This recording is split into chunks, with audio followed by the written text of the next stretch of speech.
She smacked his hand. He can't have that. Really? August asked and hid it in his fist. Bruno nosed his hand. Sorry, old friend. Figs make dogs sick, she said, and set the lockbox down aside. Not something they taught you at school? No, they decided calculus was more useful than how not to accidentally poison beloved pets. She snorted. My father and I were surprised you were sent away for schooling.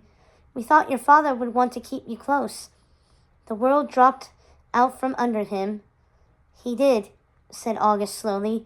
I couldn't stay, though. It was expected of me to study at university with the other noble children. Despite their heart-to-heart the night before, August hadn't revealed who he was. There couldn't be any secrets between them now, though, and with him knowing so much about her life. Ella, before I leave, I need to tell you something, he said. I understand that you will be angry, but it wasn't up to me for a very long time, and by the time it was, we weren't really speaking anymore. Ella's face fell. What do you mean? Well, given my station, certain things are not my choice. Are you betrothed? She asked, and leaned back almost as if she were recoiling at the very words. What? No, August said, shaking his head. He couldn't help laughing softly. Why would I be betrothed? She sighed and smiled.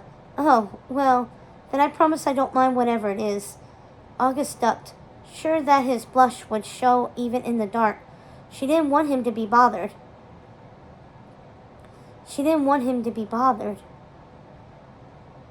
I hope you feel that way after I say this, he said, but he couldn't stop smiling. It started with my mother, and when I was born, they decided it was best to keep it a secret still. The servant's door connecting the kitchen to the house creaked open.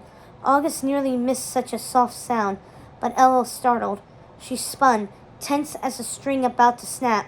Lady Tremaine stood in the doorway, her fine gown at odds with the half-cleaned kitchen, and Ella rose to her feet and stepped in front of August. Lady Tremaine didn't step down into the kitchen. Ella, I wasn't aware we had a guest, and quite so late at night, she said, raising one brow in a look of practiced confusion. My dear, I worry for your reputation. This is completely inappropriate. Your guest understands this, yes? Stepmother, this isn't what it looks like? She took the final step into the kitchen, looked around and gasped. This pot is scoured? She picked up the pot Ella had set aside to soak and dumped its contents to the floor. This bowl washed? You pended the leftover soup across the table. These linens, clean? She swept the freshly folded napkins into the mess. Surely they are, since that is what I instructed you to do, and I am simply unable to recognize what a clean kitchen looks like.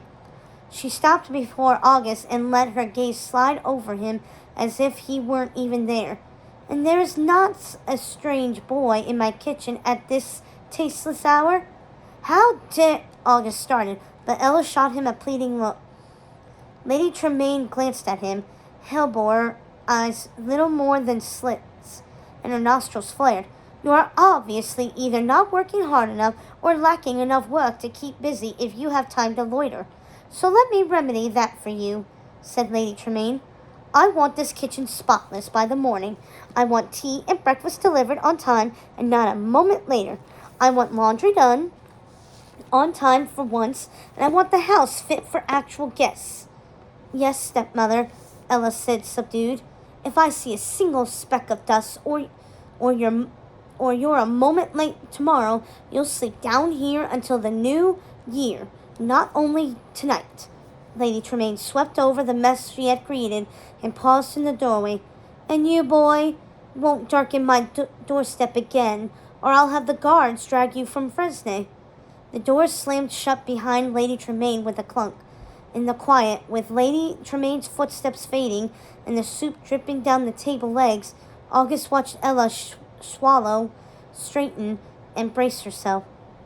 Please do not say anything, she said, voice steel. This is humiliating enough without you telling me that I am wrong to stay. August did want to tell her that. He wanted to say that there was no need for him to imagine Lady Tremaine was a villain, because she was villainous enough without his imagination.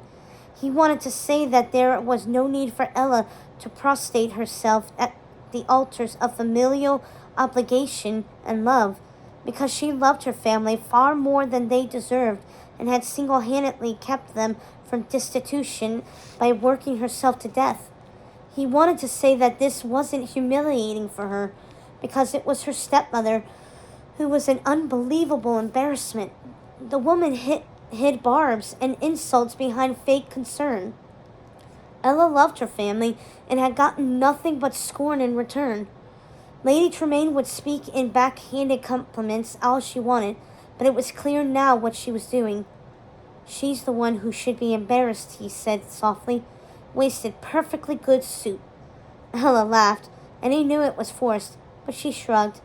I did make it, so perhaps it tastes terrible. Or perhaps she has terrible taste, said August. Ella towed one of the linen napkins and pressed it into the mess. We might as well use these to clean some of this up. She didn't look like she wanted him to say anything, so he didn't. He simply nodded and touched her hand. Ella sniffed.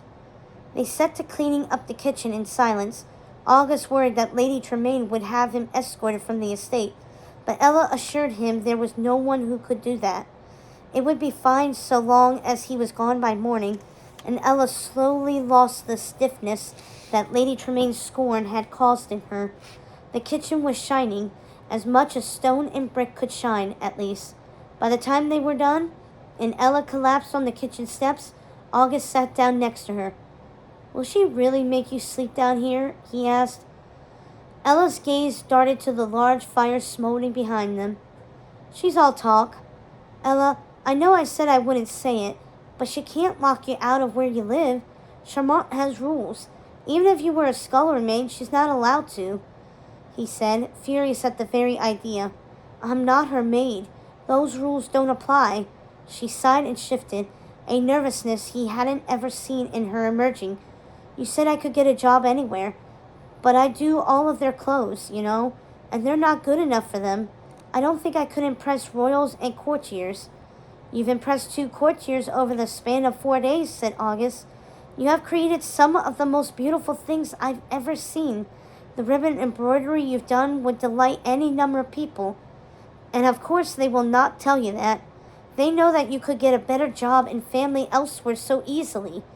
They need you to think you're not worth much than they are giving you. They need you. You do not need them. But I want them, Ella said, and her voice cracked. I want them to love me and need me and be nice to me. I know they don't have to love me, but I thought we would at least be more than this. Ella dropped her forehead to his shoulder, nose to his chest, and sobbed. She turned slightly until she rested against his chest, and August leaned back against the doorframe. Her breath roughed his shirt, warm and steady, and one of her hands slipped from his to rest against his other shoulder. He wrapped his free arm around her. After a long, silent while, she spoke. I've never left Fresnay, and I think a part of you didn't either, she whispered and hugged him tightly. I'll think about it. I promise. I'll meet you at the memorial in the morning. All right, he said, and returned the embrace. As selfish as it was, he did want to see her face the first time she saw the royal city. He wanted to be there when she was commissioned as a seamstress and witness her joy. He wanted an eternity of memories with her, the good and the bad, because what did it matter if they parted again years from now, so long as he got to be a part of her happier memories? And he was sure he could stand to face the statue now, so long as she was with him, and the future of them together was so promising. Oh, so this was ruination, or how it started at least. He understood perfectly now what everyone had been saying. What was the point of suffering a lifetime without love when he could live and breathe and love for decades and decades with her? This night with her was already better than all his years spent wondering how she was. This was love. He moved to leave, but Ella caught his hand. Wait, what were you going to tell me before Lady Tremaine interrupted? she asked. Here and now, it would be too much for either of them to deal with.